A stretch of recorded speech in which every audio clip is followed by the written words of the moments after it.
What is up, guys, and welcome back to episode 4 of our Sorare Road to Glory series. The series where our ultimate aim is to win our first unique, and since our last episode, we've actually had some exciting signings to the squad. Let's head on over to Sorare data. Okay, so since our last video, we've actually made a few exciting signings into the club for this season and also for next season as well. As you probably know from my previous videos, we had a little bit of an issue up front. You might be able to hear the bottle guy outside there. Had a few issues with our forwards. We had obviously the big injury to Chicharito, which is now him out for the whole season. Milino is just coming back from injury, and Kyoto, I believe, is out for another 4 to 6 weeks. And that left us with only Fafa, Corey Baird, and that was it. And then we did pick up Christian Ramirez, which was quite a handy pickup, and I'll show you why in a second. But in terms of what we actually traded for him, we actually sent a little bit more at the time. We gave him on that day £45 worth for a card that was worth 34, but I wasn't really using Sehek anyway. And I needed a forward for that game week because Fafa had just gone on international duty with Haiti. So yeah, we did that trade, and thankfully it's worked out in our favor with the deal now being worth about the same. And yeah, I'll show you why. So last game week I didn't have a forward, as I just mentioned, so we picked him up, and thankfully he scored in the game against NYC, which was really good. That game I believe was on at about 8:30 UK time, so I think he scored in the second half. I was just like getting ready for bed and that sort of stuff, and yeah, got that little lovely so rare notification on my phone that he had scored, and that really saved our game week. We were, I believe, it was at 253.30. Yeah, so really close, um, and just over that magic 250 mark. Obviously, Sehik didn't really help us with that. I think it was like a 92-second goal against Portugal. I think it was Bruno that scored it, which gave him the negative points. Lovitz didn't really do it at home to St. Louis, which was obviously a difficult game anyway. Pereira had a good game against the Revs, and that was all AA, which is nice to actually see. He's actually getting back to scores which I was sort of expecting him to get when I first brought him into the club. I believe when I signed him, he was injured, and then yes, I signed him, I believe, when he first got that injury here. And then obviously had a couple games getting back into the team. And since then, he's had three pretty good scores, the last two, especially with some really nice AA there. And hopefully getting back to these scores, which you can see here. And yeah, if he can do that, then I think he'll be a really good player for us throughout the summer. And then yeah, like I was saying, he scored, which was brilliant. And then old man Chara, yeah, coming up with a really solid AA game against the Earthquakes, and thankfully we did manage to hit Ether. I was a little bit worried because I chose not to play Shano, who was playing against Liechtenstein, and he put up a really great game, 36.4 AA, clean sheet against Liechtenstein for Luxembourg, and he would have gone in there instead of Pereira. So we could have gained 15 points there. So yeah, that would have been a bit of a kick in the teeth if we didn't hit that ETH and we had someone sat there on 75 points. That's always a bit of a pain. And then, yeah, as I was mentioning earlier, we did also pick up some players for next season as well in the rares. I'm not sure what we covered on the last video, but I'll go through all of them anyway, just as a little quick recap. We picked up Sehik as our goalkeeper. He gets the extra Bosnia utility. We got Vagiva as well. I think that's how you say his name. He plays for Utrecht at centre back, and I picked him up because I know obviously he's had quite a lot of DMPs here with injuries, but when he plays, he can get some really good scores. Like if you look for at these 1, 2, 3, 4, 5, 6, 7, 8, 9, 10, like 11 games as a sort of sample size, those scores there, especially the like last six, were really good. Some nice AM couple of goals there as well. So if he can stay healthy, I think for the price I paid for him, which wasn't much. Yeah, like £18. I think that's worth it. This was probably our biggest purchase, which was Robin Knock. The reason that I picked him up is just because he's a really solid scorer, and I wanted to start picking up that higher tier of rare rather than just always settling for those, like budget options. I wanted to sort of splash out a little bit. And we picked up, yeah, Robin Knock, which can't remember how much we actually got him for. So we sent over £64 in ETH and then Nick Lima, um, which, yeah, as we look at the value now, looks like I overpaid. But, well, that's the last average, so that might have been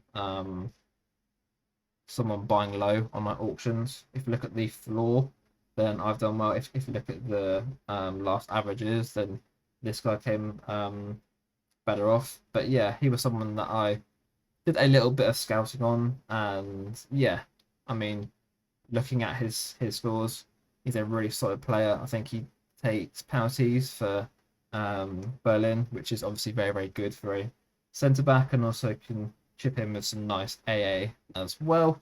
And we also picked up Nicholas Devlin. He has transferred from Livingston to Aberdeen.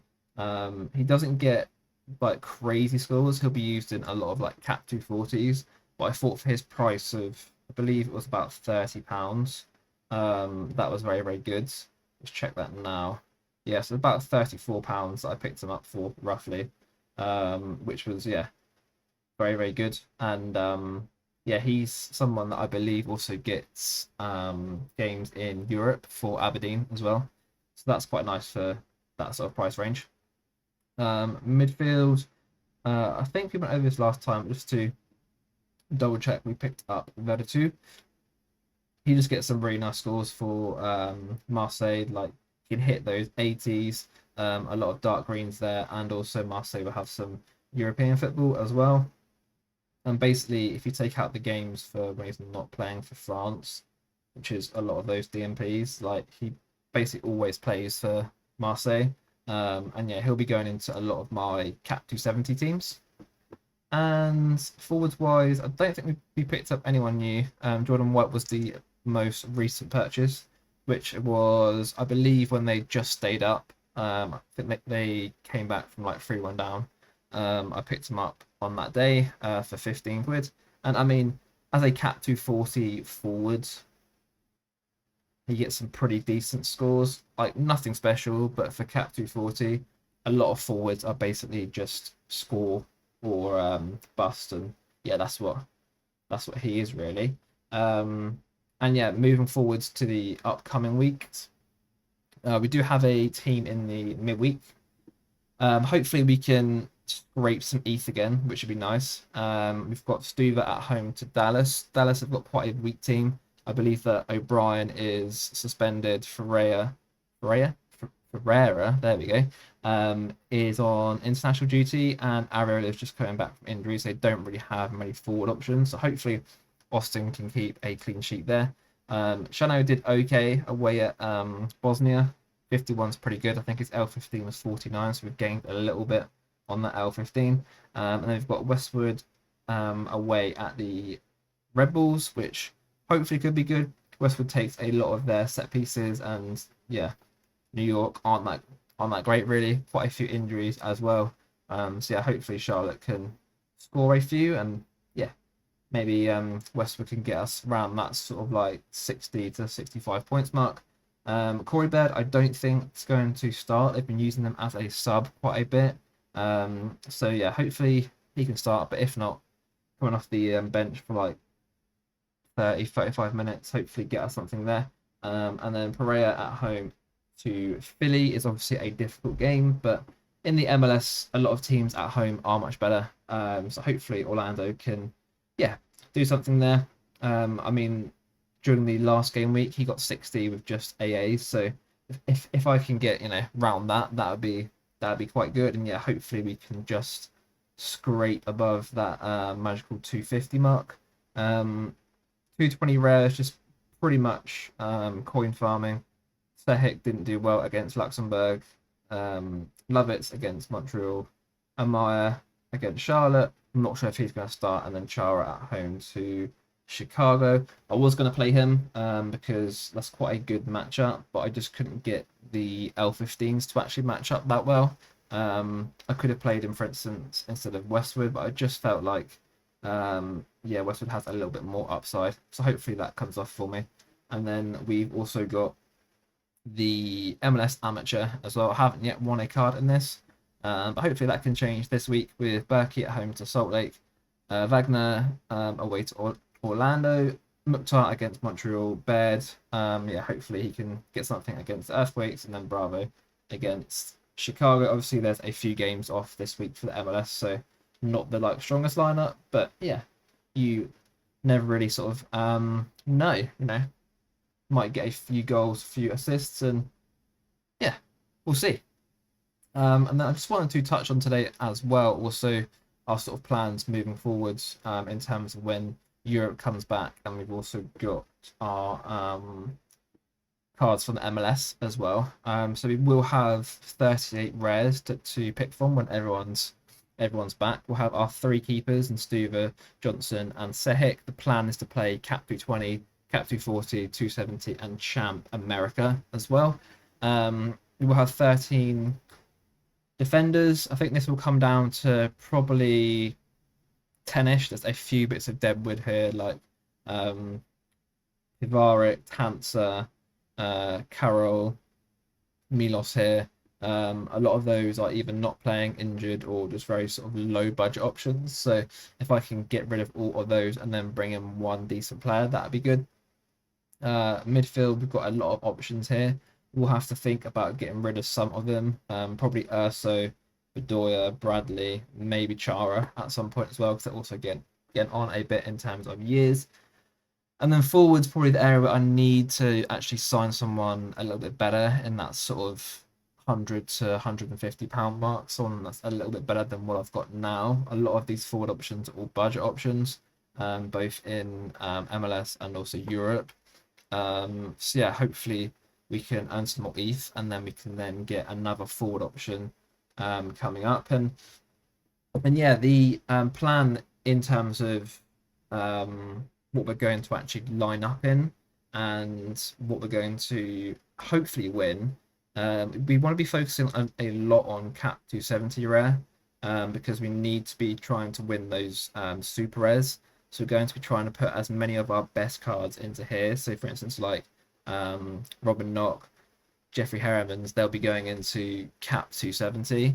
And then we also need to balance that with the kickoffs as well. So kickoff rare. It's going to be a fine sort of balancing act between trying to actually kickoff super rare. Sorry, when we buy our first super rare, it'll be really focused on trying to actually balance our rares. Let me speak properly, between Cap 270 and then kickoff super rare. So yeah, hopefully we can manage that well. And then I also want to touch on how important it is to have a squad, especially when you're playing Cap 240. If you look at my team currently, the goalies are both healthy, but Sean Johnson is on international duty, and then he also goes to the Gold Cup, I believe. Defender wise, Milos is injured and has been for 6 weeks. Midfielders, Frankie has been struggling to get back in the team after injury. Urso is just coming back from injury. Bedoya is injured and Bradley's injured. And then forwards wise, Hernandez, Molino, and Kyoto are all injured as well. So out of the 21 cards that I've got to pick in the MLS, only 14 are actually fit currently. And I mean, if I didn't have this squad, then yeah, I'd be in a really difficult situation. So one of the big things that I'm learning is to have enough depth to actually cover injuries, suspensions, players on international duty, because then I can then still pick up ETH as I'm going through those difficult periods. And then when everyone's back healthy, then I've got a really nice squad of players to actually pick from. And then finally, I just wanted to say thank you for everyone that has subbed to the channel. We're on 31, which is great. Hopefully we can push on up towards that 100 mark And yeah, one thing which I'm going to be doing now is daily videos on this RTG, and we'll be going over lots of different things, not just about my team, for instance. We'll be going over strategies, how to actually set up lineups for 240s, doing some scouting, lots of different things to actually bring into that RTG. And yeah, hopefully we can then build up a nice catalogue of videos for people that are just starting Sorare as well. And yeah, if you haven't already, please make sure to sub to the channel. And if you've got any questions about this video or anything in terms of Sorare, please let me know in the comments and I'll get back to you. And yeah, hopefully I'll see you for the next episode.